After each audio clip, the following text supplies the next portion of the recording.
Ya, selamat malam. Kembali lagi bertemu dengan kita di Beja Bundar, mencari jawaban seputar kebudayaan daerah. Di pertemuan kali ini, di series yang berapa sih Mbak kita ini? Ketiga. Yang ketiga ya. Sudah nggak sabar nih Mbak. Kita pengen ngobrol-ngobrol lagi seputar pengetahuan yang ada di lingkungan kita sebenarnya sehari-hari. Nah, kali ini kita akan mengangkat sebuah tema yang sebenarnya cukup lazim sekali didengar di kalangan kita sebagai masyarakat, sebagai warga Banten, Mbak. Kita akan mengangkat tema sebuah hal dan sebuah ritus yang mungkin masih menjadi hal yang luput mungkin dari perhatian banyak orang. Sumur dan fungsi sosial, Bang. Kalau kita bicara sumur, itu kan sebuah tempat yang menjadi sumber resapan air, Bang, ya, di banyak tempat gitu. Nah, Abah sendiri melihat fungsi sumur itu dari konteks kebudayaan seperti apa? Ya, jadi sumur itu sebagai sumber kehidupan masyarakat karena airnya. Terus sumur juga sebagai kebutuhan hidup seluruh kehidupan alam, karena airnya itu. Nah, sehingga sumur ini pada masa lampau itu tidak serta-merta setiap rumah memiliki sumur. Sehingga sumur itu satu kampung itu biasanya satu atau dua kampung itu memiliki satu sumur. Nah, karena sumur itu memiliki satu dua kampung itu memiliki satu sumur, sehingga interaksi sosial antar masyarakat yang ada di sekitarnya itu akan tertumpu pada sumur sebagai pusat untuk kehidupan. Karena apalagi ketika musim kemarau, mungkin kalau musim hujan masih punya curahan air hujan yang dimasukkan ke dalam gentong. Tapi ketika musim kemarau, sumur itu akan menjadi satu pusat masyarakat berkumpul dan mencari mengambil air dari titik sumur itu. Nah, sumur ini itu juga ada etikanya.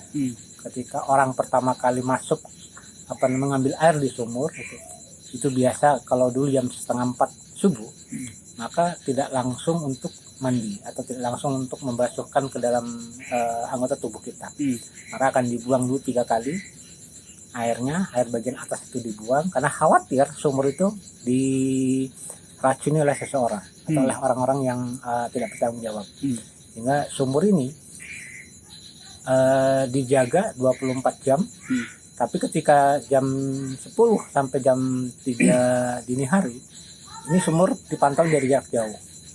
Karena untuk binatang buas, untuk minum, untuk segala macamnya, itu untuk bisa merapat ke sumur itu. Dan manusia itu tidak boleh masuk di antara jam 10 sampai jam 3 kalau sendirian, kecuali lebih dari 3 orang, khawatir ada binatang buas.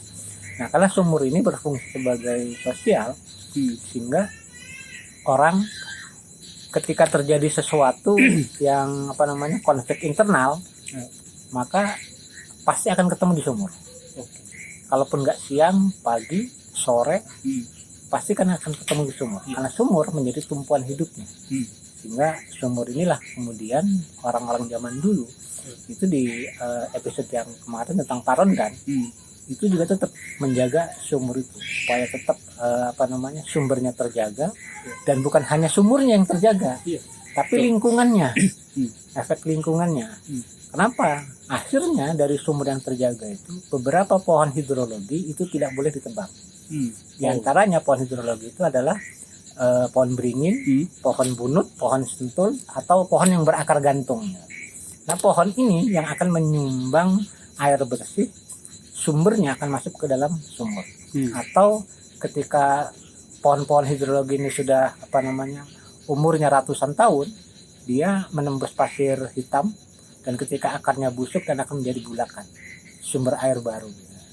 Nah, inilah kenapa orang-orang dulu menjaga betul tentang sumur dan pohon-pohon berakar gantung. Berarti kalau kita lihat dari peradaban sumur yang dibikin sama masyarakat zaman dulu, Bang, itu betapa memperhatikan pertama mungkin tadi fungsi hidrologi dari sebuah tanaman, tumbuhan, pohon alam ya. Jadi tidak sembarang tempat yang kemudian dijadikan sebagai lokasi pembuatan sumur. Nah, kalau bicara sumur, Bang, mungkin kita sapa dulu para penonton yang ada di depan kita. Halo. Lanjut.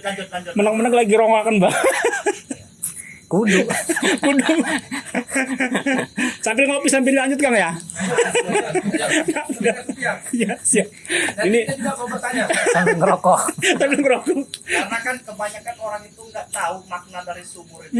Yang ditahu masyarakat ini sumur itu yang untuk mereka mandi dan Iya. untuk mereka Cuci. mengadukan Cuci. kehidupan. Iya, Seperti iya, betul. minum, buat masak-masak gitu kan. Betul. Ada sekian banyak fenomena yang terjadi di tengah masyarakat, Bah, terkait dengan keberadaan sumur ya. Kira-kira gitu. Nah, mungkin kalau kita persempit, Bah, temanya sumur timba. Betapa sekarang sumur timba itu mungkin bisa dibilang hampir punah, Bah ya. Sekarang masyarakat tuh ya, baik di masyarakat kota ataupun masyarakat di perkampungan itu sudah menggunakan Sumur tiba menjadi sumur tua kan. semua. Justru sumur timba itu mungkin juga satu hal yang dikreat oleh peradaban itu sendiri, Bang. Kenapa, Bang? Jadi sumur itu dulu berfungsi karena menjaga itu sekaligus juga menjaga sistem sosial, sekaligus juga menjaga sistem alam. Karena keberadaan sumur itu tidak ada bukan dalam pemukiman. Ya. Biasanya itu jarak antara 100 sampai 200 meter dari perkampungan. Untuk apa? Supaya ketika binatang buas membutuhkan air minum ketika musim kemarau, dia tidak mengganggu aktivitas masyarakat. Binatang buas tidak menyerang. Gitu. Nanti episode berikutnya bagaimana sistem keamanan alam pemukiman zaman dulu. Yes, Nah. menarik. Lanjut, Bang. Berikutnya, ketika proses pembuatan sumur zaman dulu. Nah, proses pembuatan sumur di samping di sekitar pohon hidrologi itu juga ada pengetahuan yang oleh orang-orang tua kita dulu, apakah di dalam tanah itu ada sumber air atau tidak. Ya. Itu biasanya melacaknya ketika ada banyak petir dan memberikan ada sambaran petir di daerah itu, maka itu di dalam buminya, di dalam tanahnya itu banyak mengandung air. Nah, itu yang pertama. Yang kedua, ketika proses pembuatan sumurnya, tampah atau daun talas itu ketika habis asar itu ditutup di lahan yang akan dibuat sumur.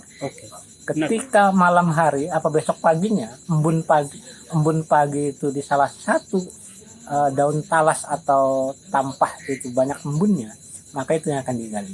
Situlah sumbernya yang melimpah, yang bagus gitu, yang Bang. bagus, yang memang sesuai dengan harapan bersama Iya. gitu, bahwa memang di situ ada sebuah sumber resapan air.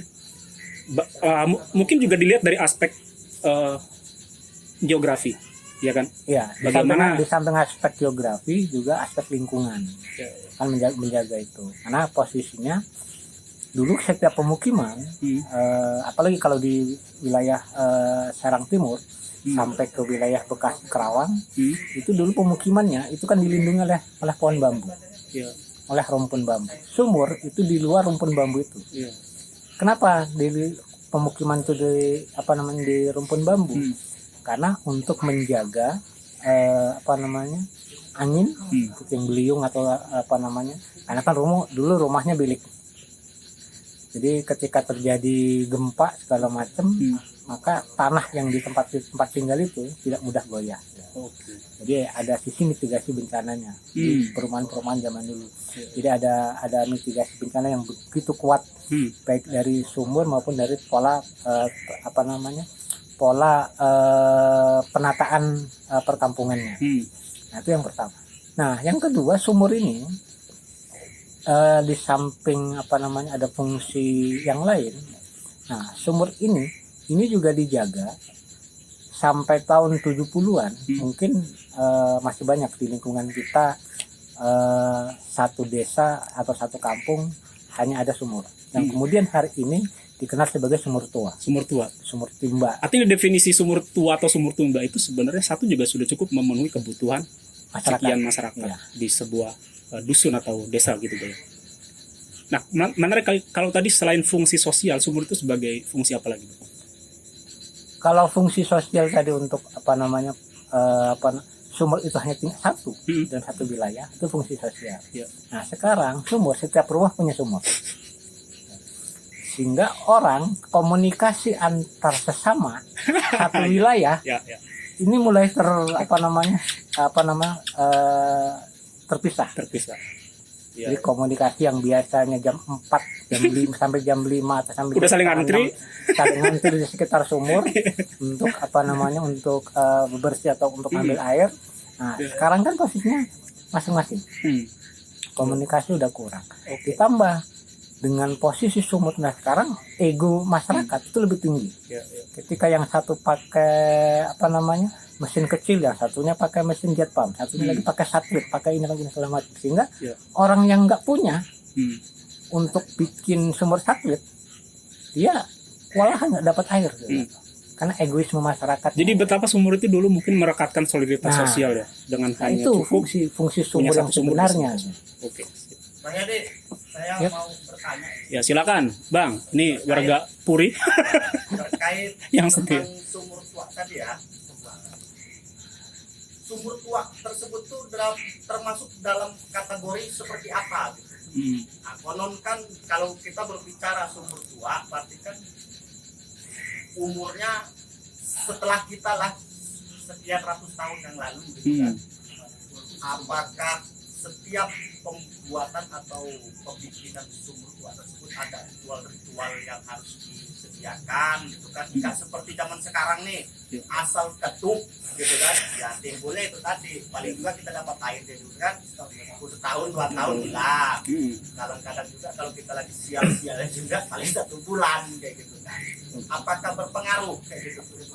Kalau ritual-ritual tersebut tuh atau ritual yang orang-orang dulu kan, kita berbicara orang-orang dulu kan emang dia masalah masalah pembuatannya itu kan sangat detail mereka itu kan. Kalau emang tidak bisa menyukupi untuk wilayah tersebut, maka mereka akan cari tempat yang lain seperti itu kan. Coba istilahnya tuh gimana gitu.